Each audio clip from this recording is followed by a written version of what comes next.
Okay, I want to welcome our audience. Thank you for joining the Ready Set Gemini podcast. I am Dan Moore, your host, and across from me, It's Frank Smithson over here. And today we're going to cover the Gas ban. The gas ban. California bans the sale of new gas-powered cars by 2035. 2035. So here's the Harvard Gazette quote from this article. It says, last month, California regulators passed rules banning the sale of new gas-powered cars by 2035. Sale.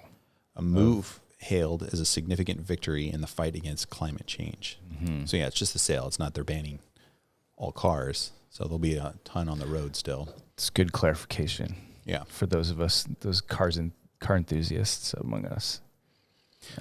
So similar to the previous podcast we've done on companies leaving California, I think there's a similar correlation that could be made about these banning of sales of gasoline cars. And I'm thinking of all of the industry that supports gasoline cars now.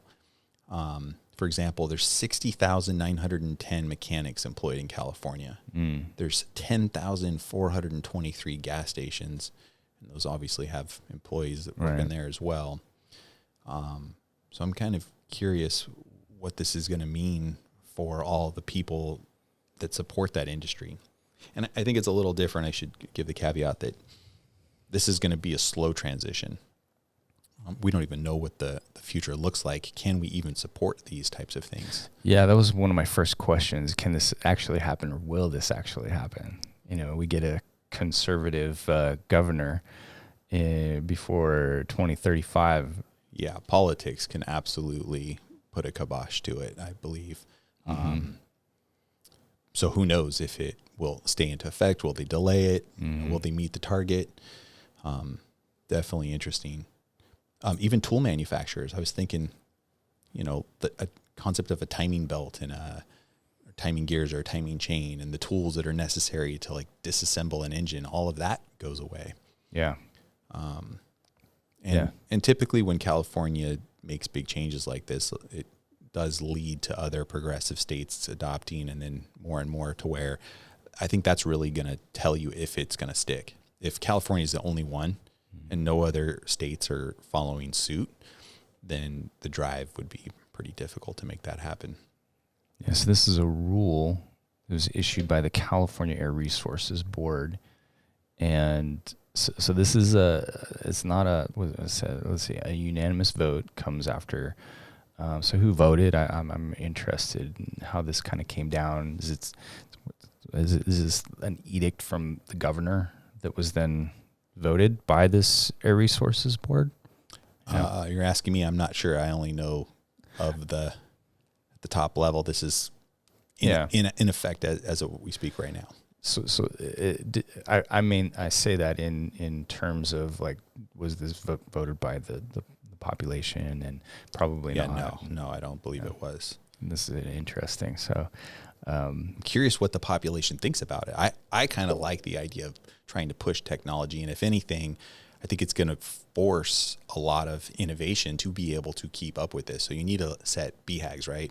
Big, hairy, audacious goals. Try to make it happen. And what will the future look like? I think it's good too. I agree. Job loss, that's a bummer. That's not something we really want, but I really believe that those jobs will be, it's not going to be overnight.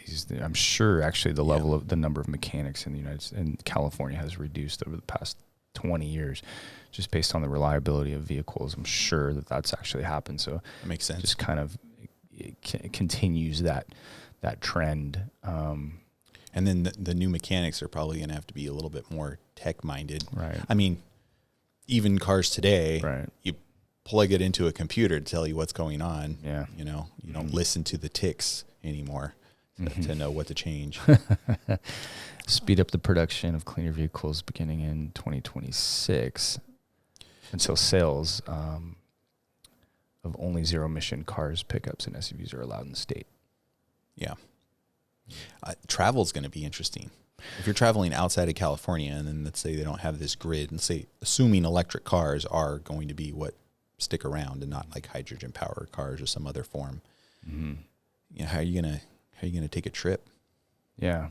I think part of what emboldened the governor to do this, and rightly so, is just the aha for the business community that working from home is a viable option. And it has implications on other types of industries. I wonder, what is the commute? What percentage of the population or percentage of the gas spent is on work commute, and how that has changed? I'm curious how that has happened. It'd be interesting to see the data. I feel like things are definitely getting back to normal since COVID. I remember driving on the streets during COVID, and it was a ghost town. Yeah. Now it seems, Traffic. yeah, all of the above. Ew. On the previous episode, we talked about companies leaving California. A lot of tech-focused companies, the big companies out there. If California is now leading the way with the reduction of gasoline cars, I'm curious if it would bring more infrastructure into California to solve those problems, hydrogen cars, better battery technologies and battery companies in general, or will jobs be made around the rest of the United States and other countries like China, Japan, and then they just all import. So we're awesome consumers here in California. We're good consumers. We're not very pro business. From a regulatory, from a tax, from those perspectives, as we covered in the last podcast, a lot of companies are leaving California. If I was a manufacturer of clean emission vehicles, no, I wouldn't be in California. That's not good for my shareholders. That's not good for my employees, the cost of living, et cetera. But yeah, I'll sell them to Californians. Yeah. California does really great in pushing the incentivizing the idea of green consumerism, but they don't necessarily support the infrastructure that allows that to happen other than the regulations. And I'll bet that that's not completely absolute. I'm sure that there are incentives for cleaner manufacturing on the state level that we're not aware of. So Biden passed that the CHIPS Act thing, which is for semiconductors to be built in the United States. I would imagine a lot of those are going to be going into the future of electric cars, as an example. And then we have the infrastructure bill as well. So if you think of infrastructure to support cars, gas stations were the old way. Now we have. Do we need to replace 10,423 gas stations with 10,423 electrical services? Yeah. Is it electric pump? What do you call it? You got the Tesla. Yeah, I don't know what it's called. Plug-in stations. Yeah. They call superchargers. Supercharger. All right. Charging stations. That's right. Yeah, I don't. I think there's a doomsday, or you get people that are very polarized on this topic, and I believe that this is a very long-term initiative by the governor.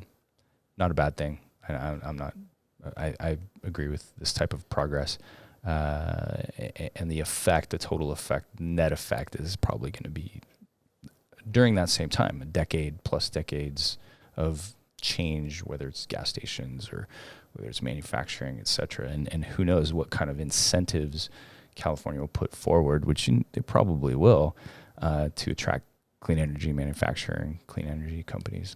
So this line of thinking, California bans sale of gasoline cars by 2035 and workers' compensation. Do you think that the workers' compensation attorneys, and by all means, everyone out there listening, feel free to comment and let us know, are they thinking about how their industry will change from, regulations like these? Like, is it way too far out? I do believe it's a little bit far out there, and put my amateur psychologist hat on. I think that the majority percentage of folks are very near term, the way that they think. Yeah. And then you have that subset that think longer term. And if I'm an attorney and I'm 35 or 45 and I'm thinking, how's this going to change in 20 years? Yeah. I'm going to be able to adjust. I'm going to think Sure. about, okay, my career has another 30 years. How am I going to adjust? How am I going to orient my career around these types of changes? I think, we talked about this on a previous podcast. I'm a little pessimist on how workers' compensation is going to shape up in 20 years. I believe it's probably going to be the way of the dinosaur to some degree. Like totally insurance ran type thing, car insurance ish. Yeah. Yeah. Other states have done it. Our political system is, in California, is very unbalanced. And that causes things to be slow to change. That's a good future episode. How are other states managing, if they're all insurance run workers' compensation, how well are those working? Like, I wonder what the injured workers themselves, how they perceive that. That's a good question. The injured workers, their perspective, their experience in the system is super important, of course. And just super important. But I mean, if you're putting you're putting yourself in their shoes, you're a standard worker that's been injured. You usually have no clue, unless you had a family member go through this system, how awful it is to be put through this type of system. All you want, I think, is to get better. Yeah. Just want to get better and get productive. I know I've had a close family member that was out of work, not from a work injury, and I saw their mental health just go rapidly downhill. It was a very difficult thing for me to watch. But I think that we're built to work, number one, and I think that people will continue to find ways to work. Again, you're injured. That's your goal, is to get healthy and get back productive as a worker, So does the California system support that? There's a lot of argument that it does a pretty terrible job. Number one, the cost to the state of workers' compensation in California is, exponentially higher than some other states. There's a lot of bureaucracy and way too much. The IMR process always comes top of mind when I think of waste in the system. Yeah. Yeah. Government waste is one of those. We should have a full podcast on government waste for sure. Yeah. We could do a series on government waste, I'm sure. That'd be kind of fun. Yeah. Mm-hmm. Any other last thoughts on this California ban sales of gasoline cars? No, I think it's an interesting, how does this affect workers' compensation? How does this affect, we talked about, automation, what are the big moving pieces in our culture, in our business culture, automation being one of them. A lot of dovetailed topics we talk about, right? Automation, effect on workers' compensation. Yeah. I think Uber and Lyft and all those guys got to transition to an electric system. The state revenue with companies moving out, the state revenue being affected by that. They're proposing to tax services in California. So there's a lot of dovetailing here. And, I personally like to look 20, 30 years into the future and see, and that to me informs what's happening today. But it helps me have a little bit of peace that, this is all going to kind of work itself out in some way, shape, or form. It's a pendulum effect that, to me, it gives me, again, peace. But I hope it gives other people peace. Like, look, this is, look at your life in a little bit broader spectrum than the next, 5 years. Maybe easy for me to say, and I'm conscious of that. That I have, I'm gainfully employed, and we're in a very successful industry right now, and have been successful as a company. Yeah, people that have more immediate concerns, personally feeding themselves, clothing themselves, sheltering themselves for the next 5 years. If you own gas stations, we're still talking 10 years at least. But Mhm. who's I mean, I gonna can't who's see gonna those- buy a gas station right now? You know, if you're I was going to say invest in solar. I just put solar on my house, and it came with a free like car charger. I thought that was pretty cool. I was like, yeah, I think I'm going to get electric next. So I'm sure there's a lot of other people like me getting ready to make that transition. So I guess the good news is when you give yourself enough time, like this is a smart move, 12 years, then you can make that transition. It's slow. I'm curious how when we follow this along and see the changes that come, if there's going to be anything that is going to be newsworthy, or if it's just going to be kind of a slow drum and it's like, oh yeah, duh, this is what we should have been doing all along. Yeah. It's interesting to think about. Yeah, for sure. All right. Well, thanks, Frank. This is a good podcast. Great to talk to you. Audience, please follow, like, subscribe. Appreciate your comments and love to hear from you. So thanks again. Thank you, guys.